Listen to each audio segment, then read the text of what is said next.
جو بے روزگار ہیں ان کو روزگار عطا فرمائیے۔ مولا غریب نواز، مولا غیب سے مدد فرمائیے، حضور آپ دلوں کے حال بہتر جانتے ہیں مولا۔ بھلا کون خلقت کو پہلی بار پیدا کرتا پھر اس کو دوبارہ پیدا کرے گا؟ اور کون تم کو آسمان اور زمین سے رزق دیتا ہے؟ یہ سب کچھ اللہ کرتا ہے۔ تو کیا اللہ کے ساتھ کوئی اور معبود بھی ہے؟ ہرگز نہیں۔ کہہ دو کہ مشرکو، اگر تم سچے ہو تو دلیل پیش کرو۔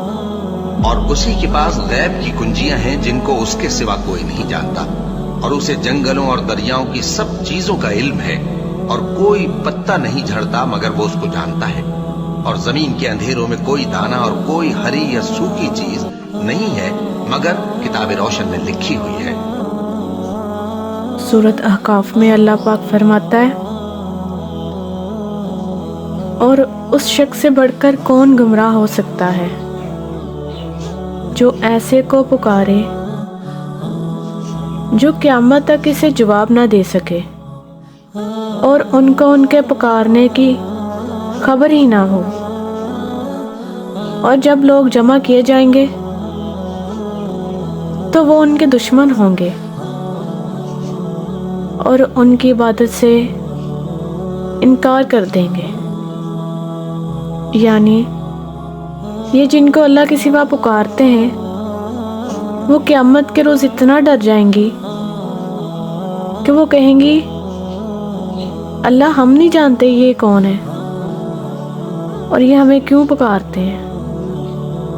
وہ ان سے اعلان عبرت کر دیں گے۔ سورۃ فرقان میں اللہ پاک فرماتا ہے، اور وہ جو اللہ کے ساتھ کسی اور معبود کو نہیں پکارتے اور جس جاندار کو مار ڈالنا اللہ نے حرام کیا ہے اس کو قتل نہیں کرتے مگر جائز یعنی شریعت کے حکم سے اور بدکاری نہیں کرتے، اور جو یہ کام کرے گا سخت گناہ میں مبتلا ہوگا۔ سورۃ بنی اسرائیل میں اللہ پاک فرماتا ہے، اور تمہارے پروردگار نے ارشاد فرمایا ہے کہ اللہ کے سوا کسی کی عبادت نہ کرو، اور ماں باپ کے ساتھ بھلائی کرتے رہو۔ اگر ان میں سے ایک یا دونوں تمہارے سامنے بڑھاپے کو پہنچ جائیں تو ان کو اف تک نہ کہنا اور نہ انہیں جھڑکنا، اور ان سے ادب کے ساتھ پیش آنا۔ سورۃ نمل میں اللہ پاک فرماتا ہے، بھلا کون بے قراری کی التجا قبول کرتا ہے جب وہ اس سے دعا کرتا ہے، اور کون اس کی تکلیف کو دور کرتا ہے، اور کون تم کو زمین میں اگلوں کا خلیفہ جانشین بناتا ہے؟ یہ سب کچھ اللہ کرتا ہے۔ تو کیا اللہ کے ساتھ کوئی اور معبود بھی ہے؟ ہرگز نہیں، تم بہت کم غور کرتے ہو۔ سورۃ فاتحہ میں اللہ پاک فرماتا ہے، ہم تیری ہی عبادت کرتے ہیں اور تجھی سے مدد مانگتے ہیں۔ ہم اللہ کی عبادت کرتے ہیں اور اسی سے مدد مانگنی چاہیے۔ اللہ کا کسی کو شریک نہیں بنانا چاہیے۔ سورۃ مائدہ میں اللہ پاک فرماتا ہے، انہوں نے تم کو عزت والی مسجد سے روکا، اس بات پر آمادہ نہ کرے کہ تم ان پر زیادتی کرنے لگو، اور دیکھو نیکی اور پرہیزگاری کے کاموں میں ایک دوسرے کی مدد کیا کرو، اور گناہ اور ظلم کی باتوں میں مدد نہ کیا کرو۔ اللہ سے ڈرتے رہو، کچھ شک نہیں کہ اللہ کا عذاب سخت عذاب ہے۔ بے شک اللہ نہیں راضی ہوتا کہ اس کے ساتھ کسی کو شریک کیا جائے اس کی عبادت میں۔ اللہ پاک فرماتا ہے، خدا اس گناہ کو نہیں بخشے گا کہ کسی کو اس کا شریک بنایا جائے اور اس کے سوا اور گناہ جس کو معاف چاہے کر دے۔ جس نے خدا کا شریک مقرر کیا اس نے بڑا بہتان باندھا۔ سورۃ نساء میں اللہ پاک فرماتا ہے، اور جس نے اللہ کے ساتھ شریک بنایا وہ راستے سے دور جا پڑا۔ اللہ کے ساتھ شرک ایک گناہ عظیم ہے جس کی معافی نہیں۔ سورۃ نساء میں اللہ پاک فرماتا ہے، یقیناً اللہ تعالیٰ اپنے ساتھ شریک کیے جانے کو نہیں بخشتا اور اس کے سوا جسے چاہے بخش دیتا ہے، اور جو اللہ تعالیٰ کے ساتھ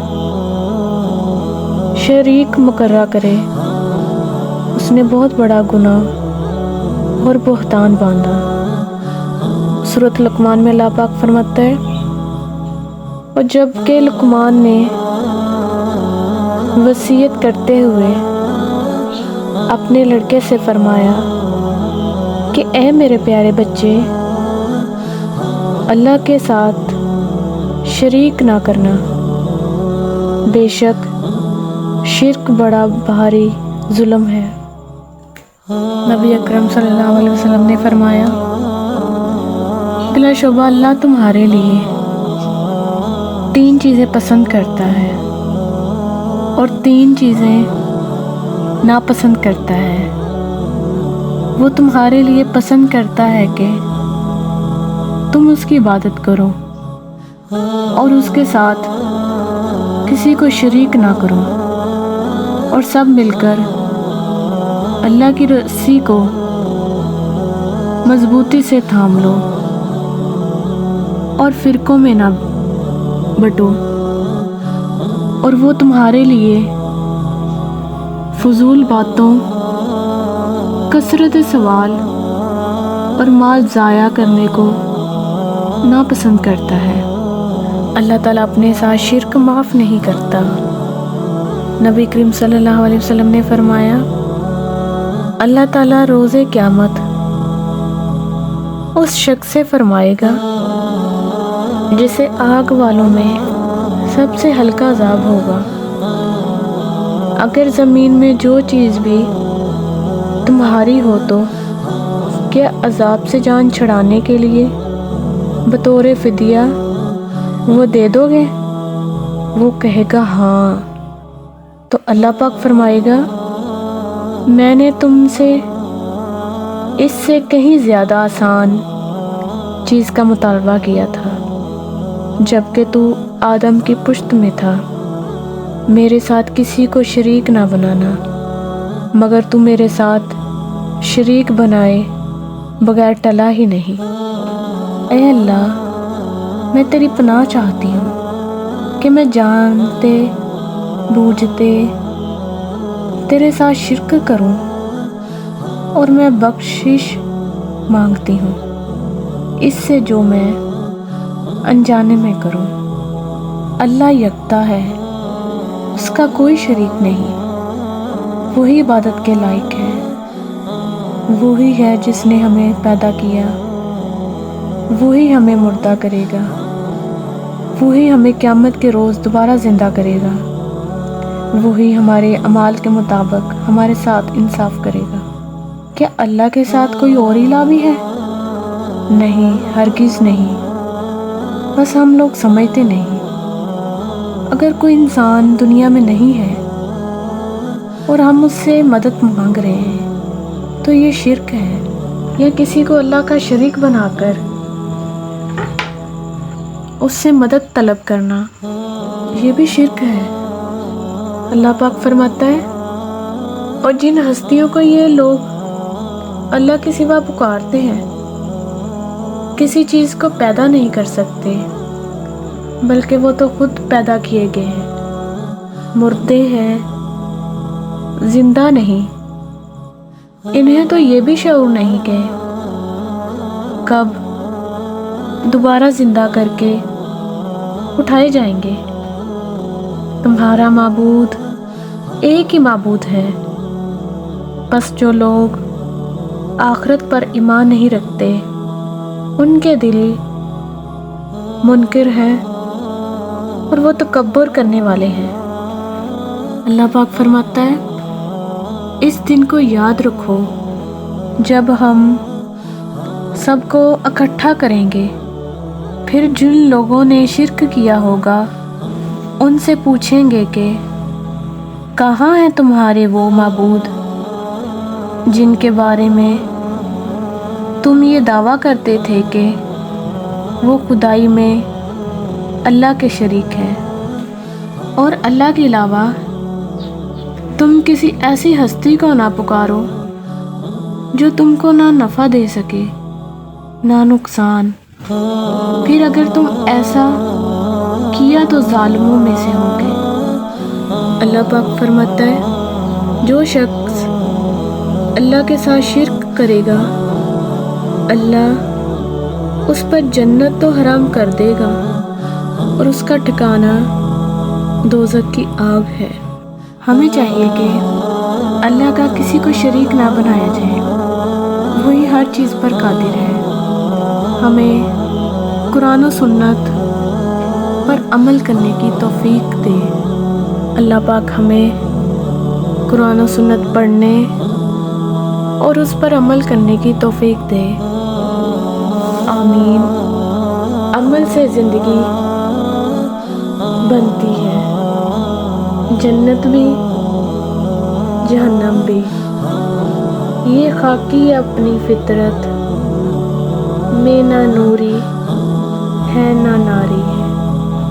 اللہ پاک ہمارا پڑھنا سننا قبول کرے اور ہمیں قرآن و سنت پر عمل کرنے کی توفیق دے. آمین. اور ہمیں سیدھے راستے پر چلائے. اللہ پاک ہمیں نیک عمل کرنے کی توفیق دے. آمین. جزاک اللہ خیرہ.